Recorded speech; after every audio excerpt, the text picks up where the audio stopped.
Sa videong ito, isang batang lalaki ang nakatulog sa may sofa pagkatapos magbuyat ng mag-isa sa panonood ng TV. Pero hindi na masyadong nagulat ang kanyang ama rito dahil paminsan-minsan ay talagang tumatakas ang kanyang anak mula sa silid nito sa gabi upang manood ng telebisyon habang ang lahat ay tulog na. Ang ama ng bata na si Oscar ay kalaunang in-upload ang footage mula sa kanilang nanny cam sa kanyang TikTok account na Sad Rock Dad. Ngunit sa partikular na gabing ito, December 1, 2019, maaaring naisip ng kanyang anak na ang pagpupuyat pala sa gabi ay masamang ideya. At bago ko ipakita ang mismong clip, mahalagang banggitin na may ilang kakatuwang bagay na nangyari sa pamilyang ito. Kamakailan lang, isang gabi, umuwi ang pamilya ng late na at may natuklasang nakakabagabag na bagay. Ang kanilang bahay ay dinudumog ng mga langaw, pero ang pinakakakaibang bahagi nito ay walang kahit isang langaw sa loob ng basurahan na nasa tabi mismo ng kanilang bahay. Naniniwala ang pamilya na ang insidenteng ito ay maaaring may kaugnayan sa nangyari sa mga langaw. Mabilis na nakatulog ang kanyang anak nang mahagip ito ng kamera.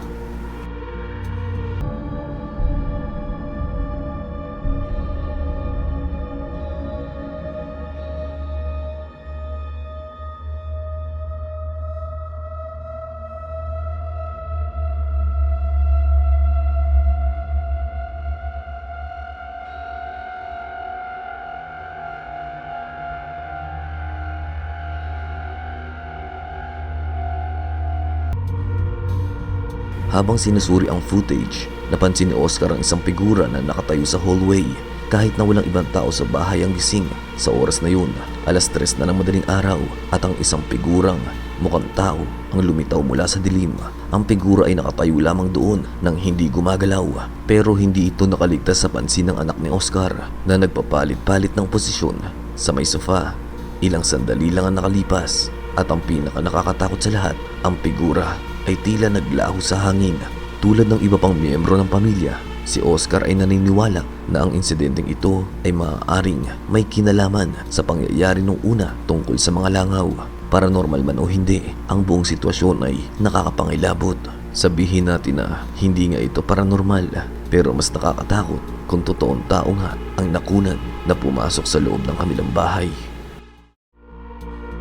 Ang footage na ito ay nakunan sa isang nanny cam at tila nagpapakita ng isang nakakabagabag na serye ng mga kaganapan noong gabi.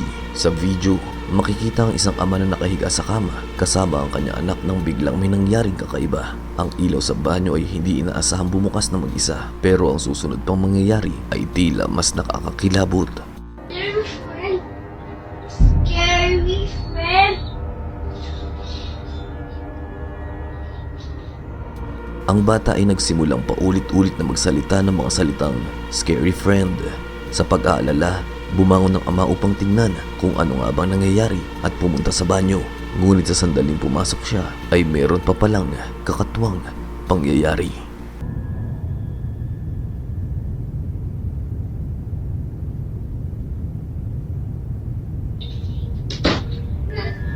Ang pintuan ng silid tulugan ay biglang lumagapak at nagsarang mag-isa. Maituturing na ba natin itong isang paranormal activity o hindi, kaya mayroon pang logical explanation sa likod ng mga kamerang nakasaksi mismo nito? Ang kasunod na video ay nagsimula sa isang babaeng nagngangalang Giselle Duran na kamakailan ay napilitang lumikas sa kanyang apartment sa gitna ng gabi. Sa nakalipas na ilang buwan, si Giselle ay nag-uungkat ng mga clip mula sa isang security camera sa kanyang TikTok account. Ang camera ay orihinal na inilagay upang bantayan ang kanyang mga anak sa loob ng apartment, pero sa kakaibang dahilan, karamihan sa mga footage ay naitala sa mga gabing ang mga bata ay nasa bahay ng kanilang lola, at ito rin ang mga gabing mag-isa lang si Giselle sa loob ng apartment. Nagsimula ang lahat noong huling bahagi ng March 2026 nang mag-upload si Giselle ng video habang nag-iisa at naglalaba sa loob ng apartment. Dito na ipagpatuloy ang serye ng mga kakatuwang kaganapan na naniniwala ang marami na humantong sa kanyang kamakailan ng emotional breakdown.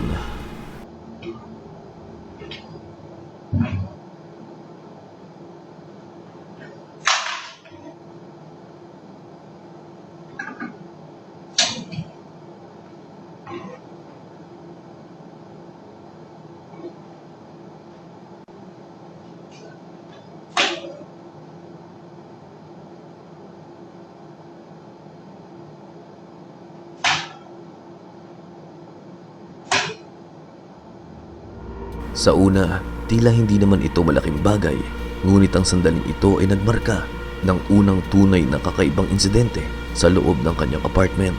Nung una ay binaliwala lang ni Giselle ang insidente kung saan ang kanyang telepono ay biglang lumipad sa kabilang dako ng silid, pero hindi niya inaasahan na mangyayari ulit ang tulad nito. Ngunit sa pagkakataong ito, hindi na siya naniniwalang tsamba lang iyon.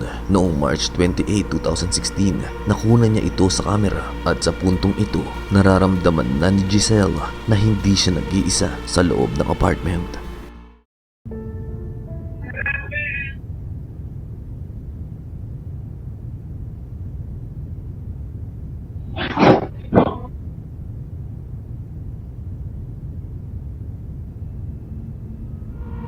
Parang may isang bagay na ayaw patayin ng mga ilaw. Agad na bumubukas sa mga ito sa sandaling patayin niya ang switch ng ilaw. Bagamat pilit niyang pinapatibay ang kanyang loob, isang insidente noong April 2, 2006 habang nagtatali siya ng sapatos sa may closet ang halos magpaiyak sa kanya sa takot.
Mahirap itong mapansin sa una, ngunit may isang bagay sa lugar na ito ang nakapagpatakot sa kanya.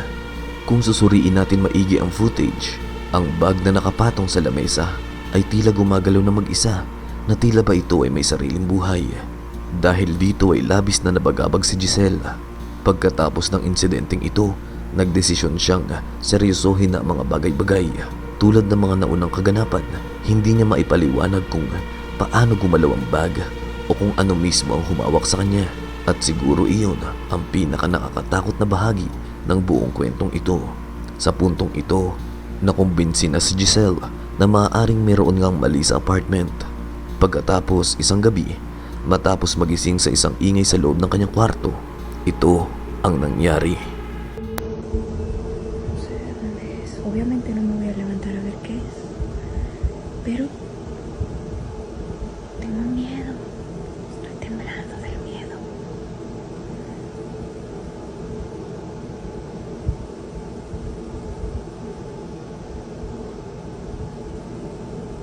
Si pasa algo... ¡Eh! No mames.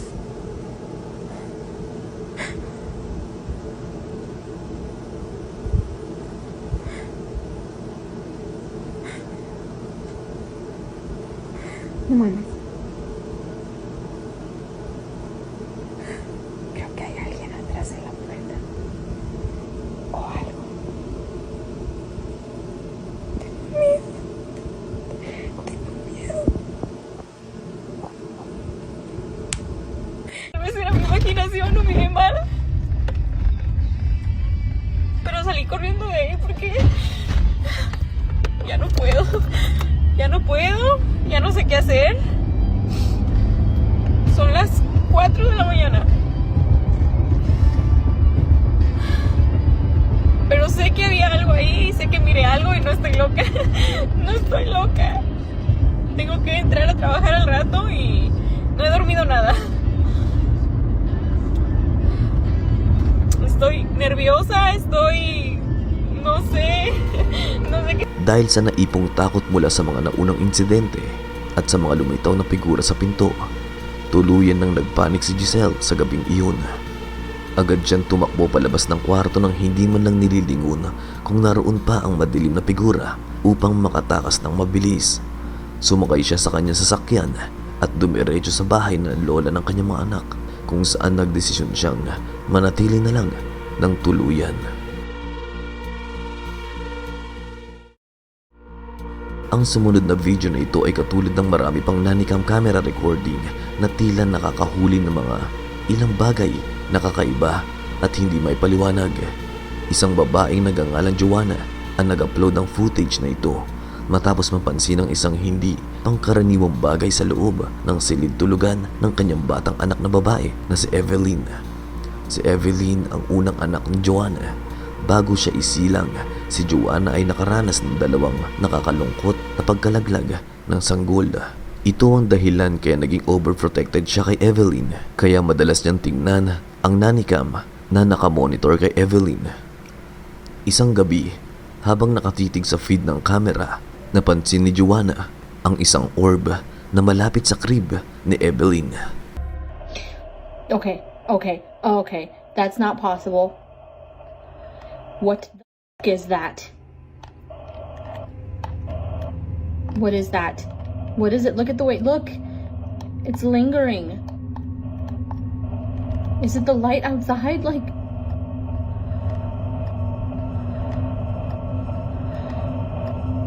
There's no pinhole. Empty. Like, the curtains. I pulled the curtains closed. And it's not leaving. It's getting near her. Oh my god. Did she just touch it? Where did it go? Isang maliit na orb ng liwanag ang tila lumulutang sa paligid ng bata. Gumagalaw malapit sa crib nang hindi umaalis sa lugar sa paligid nito. Pero mayroon pa kayong mga bagay na mapapansin sa footage na ito. Katulad ng tila napapansin din mismo ni Evelyn ang liwanag. Sinusundan ito ng kanyang mga mata na para bang sinusubukan niyang makipag-ugnayan dito. Matapos ibahagi ni Joanna ang video online, mabilis na nagsimulang maglabasan ng sariling mga teorya ang mga nanonood tungkol sa kung anuman ang nakunan niya. Naniniwala ang ilan na ito ay maaaring espiritu ng isa sa mga hindi na isilang na anak ni Joanna na nagbabantay kay Evelyn. Ang iba naman ay nag-iisip na ito ay maaaring isang guardian angel o isang uri ng hindi kilalang nilalang. Anuman ang katotohanan, sinabi ni Joanna na ang footage ay mas nagbibigay sa kanya ng kaginhawaan kaysa sa takot. Para sa kanya, nararamdaman niyang may iba pang nagbabantay sa kanyang anak. Ang videong ito ay ipinost ng isang ina noong August 13, 2005 matapos ma-record ng CCTV ang isang bagay habang ang kanyang anak na babae ay mag-isa sa baba. Humigit kumulang 1 buwan at kalahati pa lamang sila mula nang lumipat ang babae at ang kanyang anak sa bagong bahay na ito. At pagkatapos ng nangyari noong gabing iyon, hindi na siya sigurado kung ligtas pa bang manatili doon. Habang ang ina ay nasa itaas at nagsha-shower, ang kanyang anak naman ay mag-isa sa kusina at bigla na lang ito ang nangyari. Time blowing off steam. But now at the casino, she's playing to avenge Paul's death. She lures Victor into a trap, letting him gain his confidence, win a few hands just to see what his tendencies are. But then she goes for the throat. Within 4 hours, Sally has cleaned Victor out, winning the entire $100,000 pot. Frequently in a poker game like this, because the stakes are so high and emotions are so high, often these disputes are carried away from the poker table. You would become so angry that you would act out violently. Instead of just leaving the game this time, Sally's scared. Napahawak sa kanyang braso at agad na tumakbo ang bata sa itaas at sinabi sa kanyang ina na mayroong humawak sa kanya. Natulala ang babae matapos marinig ang salitang ayaw na ayaw marinig ng sino mang magulang mula sa sarili nilang anak. Pero sa kasamaang palad, tila mayroon ding ebidensya. May isang bagay na tila nag-iwan ng marka sa braso ng bata. Ayon sa ina, ang litrato ng marka ay kuha lamang ilang minuto matapos sabihin ng kanyang anak ang nangyari. Pagkatapos ay bumalik siya at sinuri ang footage mula sa mga kamera sa ibaba.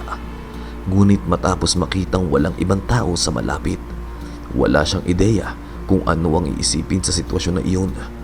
Ngunit matapos mapansin ang bag sa may sofa na gumagalaw ng mag-isa, kasama ang isang maliit na bagay na tila lumilipad patungo sa kanyang anak ng kusa, nagsimula siyang maniwala na ang anumang nangyayari ay maaaring supernatural. Paranormal man o hindi, ang bigla ang takot ng kanyang anak at ang kakatuwang markang naiwan sa braso nito ay hindi kailanman makakalimutan.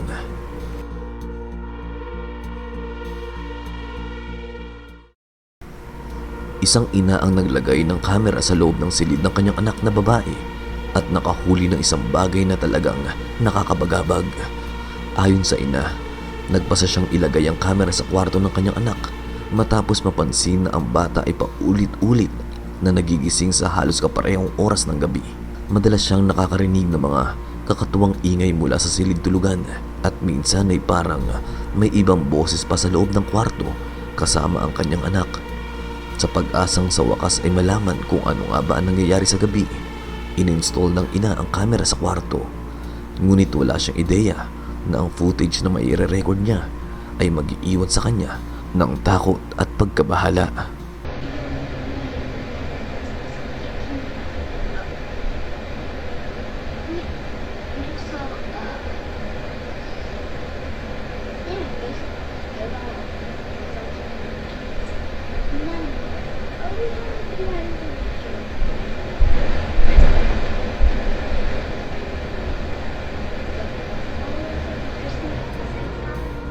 Sa video, biglang nagising ang bata at nagsimulang makipag-usap na tila may ibang tao sa silid. Ayon sa ina, regular na nangyayari ang ganitong insidente kapag gabi at nakunan ito ng kamera. Hinala niya, baka nakikipag-usap ang kanyang anak sa espiritu ng kamakailan lang na pumanaw nitong lola. Lalo pang nabagabag ang ina dahil kapareho ng karaniwang pakikipag-usap sa pamilya ang paraan ng pakikitungo ng bata sa tila nagpaparamdam. Dahil sa oras ng pangyayari at sa bahagyang paggalaw ng kamera sa simula ng clip, naniniwala siyang maaaring meron ngang paranormal na nangyayari tuwing gabi sa kwarto ng kanyang anak. Isang ina ang nagtago ng kamera sa loob ng silid ng kanyang anak na babae at nakahuli ng isang bagay na talagang nakakabagabag. Ang video ay orihinal na ipinost ng isang babaeng nagangalang Leia Lords. Isang ina na kamakailan lamang ay lumipat sa isang bagong bahay kasama ang kanyang batang anak na babae. Hindi nagtagal matapos lumipat, nagsimulang mapansin ni Leo na ang kanyang anak ay patuloy na nakikipag-usap sa inilalarawan nitong bilang isang imaginary friend. Ngayon, bagamat ang mga imaginary friend ay karaniwan na lang sa mga bata, may isang bagay sa isang ito na maaaring makapagpabago sa isip mo tungkol sa imaginary friend. Hey, so we are just moving in. It's such a mess. I'm sorry, but we're moving into this old house. And my daughter has been talking to an imaginary friend, except for it feels really real. Obviously, it's an imaginary friend, but it's been weirding me out. And I'm wondering if something is triggering it or why it's happening. So I put this camera down and I'm just gonna let it run and we'll see. Gusto niyang malaman kung ano ang nangyari sa loob ng kwarto ng kanyang anak kapag walang ibang tao sa paligid. Kaya naglagay siya ng nannycam at hinayaan itong mag-record ng 24/7. Sa una ay walang nahuli ang kamera, pero isang gabi matapos maghapunan, ang anak ni Leo ay pumasok sa kanyang silid at nagsimulang makipaglaro sa kanyang tinatawag na imaginary friend. At ang kasunod na nangyari ay talaga namang kakaiba. Panoorin mabuti. Hey guys, this is what the camera picked up, captured, whatever, a couple nights ago. And I'm freaked out. I really don't know what to make of this.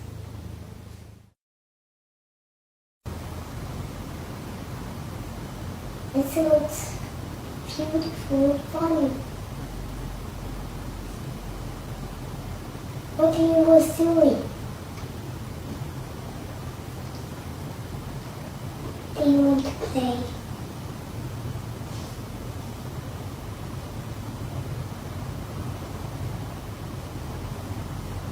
Do you want to?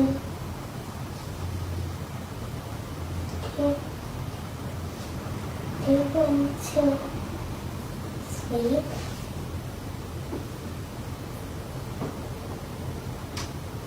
Come on, please.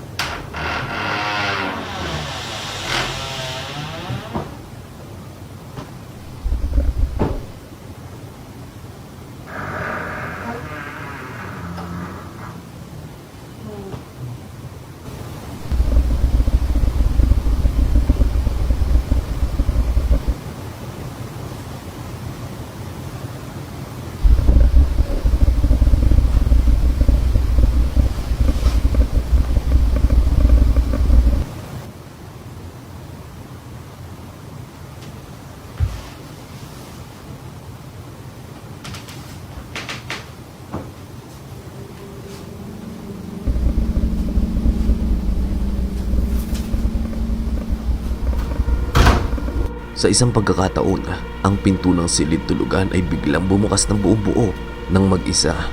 Halatang naguguluhan at natatakot, ang anak ni Leo ay dahan-dahang naglakad palabas ng kwarto. Ngunit gaano man iyon nakakakilabot, kung makikinig kang mabuti sa audio, isang malalim na ugong na tunog ang biglang maririnig mula sa kung saan. Ang tunog ay nangyari sa eksaktong sandali na bumukas ang pinto ng mag-isa. Dahil dito, hindi mawala sa isip ni Leo na kung anuman ang nagbukas ng pinto ay maaaring ito rin ang may pananagutan sa ingay.